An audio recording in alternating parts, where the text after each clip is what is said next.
কোনো বাক্যের শুরুতে হেয়ার, দেয়ার এবং নো লঙ্গার কোনো সাবজেক্ট নয়, তাহলে ওই বাক্যে আমরা মূল ভার্বটি কিভাবে সঠিক করব তা আজকে তোমাদের শেখানোর চেষ্টা করব।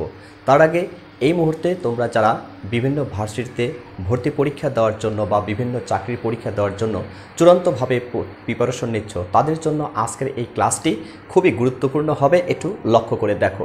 আমি এখানে রাইট ফ্রম ভার্ব থেকে আজকে যে সূত্রটি নিয়ে এসেছি তা হলো কোনো বাক্যের শুরুতে হেয়ার, দেয়ার এবং নো লঙ্গার থাকলে এগুলো অনুসারে একটি বাক্যের মধ্যে ভার্ব সঠিক করা যাবে না।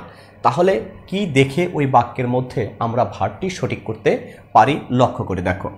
প্রথম বাক্যটি আমি এখানে লিখেছি হেয়ার ব্র্যাকেটে বি দ্য মানি ইয়েস্টারডে। যদি এই ধরনের কোনো বাক্য থেকে থাকে তাহলে ভার্বটা কিভাবে তোমরা সঠিক করবে লক্ষ্য করে দেখো। এখানে যখন হেয়ার, দেয়ার বা নো লঙ্গার দ্বারা কোনো সেন্টেন্স শুরু হবে তাহলে তোমরা এই ব্র্যাকেটে যে ভার্বটি দেওয়া থাকবে এই ভার্বের পরে তোমরা লক্ষ্য করবে যে নাউনটা কোন পার্সন আছে, তাহলে তোমরা ভার্ব খুব সুন্দরভাবে সঠিক করতে পারবে। এখানে দেখো আছে দ্য মানি। এটা তোমরা জানো যে মানি হচ্ছে আনকাউন্টেবল একটা নাউন, এগুলো সবসময় থার্ড পার্সন সিঙ্গুলার নাম্বার হিসাবে ব্যবহার হয়।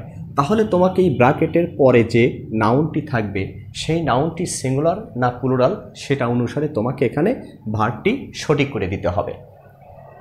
আরেকটি কথা তোমরা এইখানে মনে রাখবে, আগেই তোমরা এই ভার্বটি সঠিক করবে না, কেননা এই সেন্টেন্সে ফুল আগে পড়ে নিবে। Here be the money yesterday, এই বাক্যটির মধ্যে একটি অতীত নির্দেশক অ্যাডভার্ব দেওয়া আছে।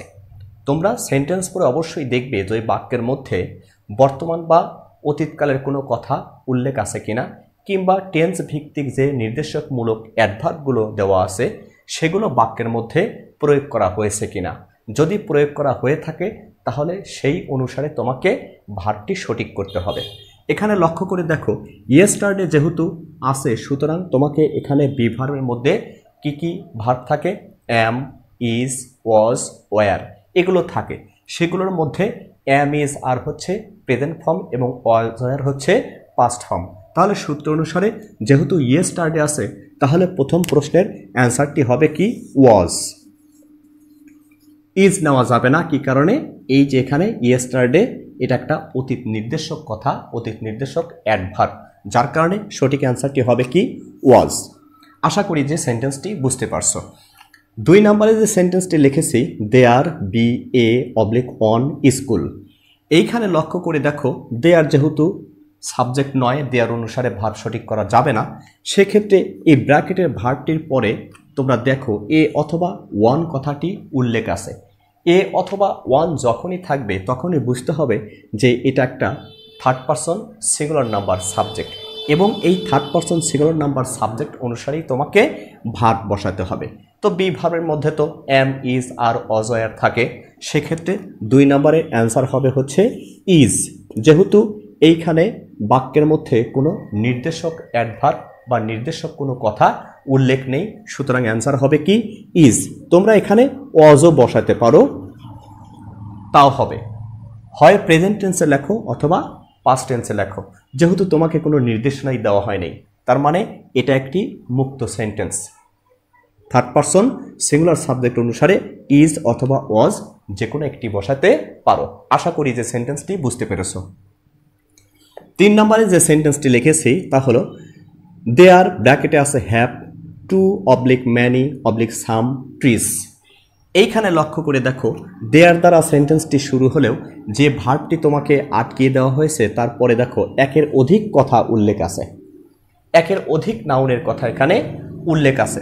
তার মানে অবশ্যই যখন দেখবে যে ব্র্যাকেটের ভার্বের পরে টু অথবা ম্যানি অথবা সাম কথাটি উল্লেখ আছে তখন বুঝতে হবে যে এই সাবজেক্টটি থার্ড পার্সন প্লুরাল নাম্বারে আছে। সুতরাং সাবজেক্ট যদি প্লুরাল নাম্বার হয় তাহলে তোমাকে ভার্বটিও প্লুরালে লিখতে হবে। এই সেন্টেন্সটির মধ্যেও কিন্তু কোনো অতীত বা বর্তমান এরকম কোনো দিক নির্দেশনা দেওয়া হয়নি। সুতরাং 3 নম্বরের অ্যান্সার হবে কি ব্র্যাকেটে যে হ্যাভ আছে এর মধ্যে থাকে কি হ্যাভ, হ্যাজ, হ্যাড।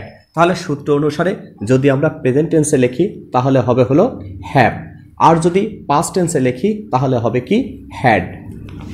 দুটির যে কোনো একটি ভার্ব আমরা এখানে বসাতে পারি, যেহেতু সেন্টেন্সের মধ্যে কোনো নির্দেশক ওয়ার্ডগুলো ব্যবহার করা হয় নাই। চতুর্থ নাম্বার যে সেন্টেন্সটি আমি লিখেছি, নো লঙ্গার, ব্র্যাকেটে বি লিখেছি, A/N ম্যাঙ্গো। এখানেও লক্ষ্য করে দেখো যে নো লঙ্গার তো কোনো সাবজেক্ট নয়, এটা অনুসারে ভার্ব সঠিক করা যাবে না। বি ভার্বের পরে লক্ষ্য করে দেখো এ অথবা ওয়ান যখন থাকবে তখন বুঝতে হবে যে এটা third person singular number subject. এই সাবজেক্ট অনুসারেই তোমাকে এখানে ভার্বটি সঠিক করে দিতে হবে। এবং এই সেন্টেন্সটির মধ্যেও কোনো নির্দেশকমূলক কথা ব্যবহার করা হয় নাই বা নির্দেশকমূলক কোনো অ্যাডভার্ব ব্যবহার করা হয়নি। সুতরাং এখানে 4 নম্বরের অ্যান্সার হবে কি তাহলে? ইজ অথবা ওয়াজ। দুটি ভার্বই সঠিক হবে যেহেতু subject third person singular number.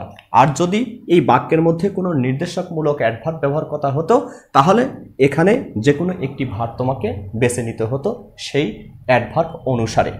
আশা করি যে আজকের এই ক্লাসটি তোমাদের ভালো লেগেছে। আজকের মতো এখানেই শেষ করছি। সবাই ভালো থেকো।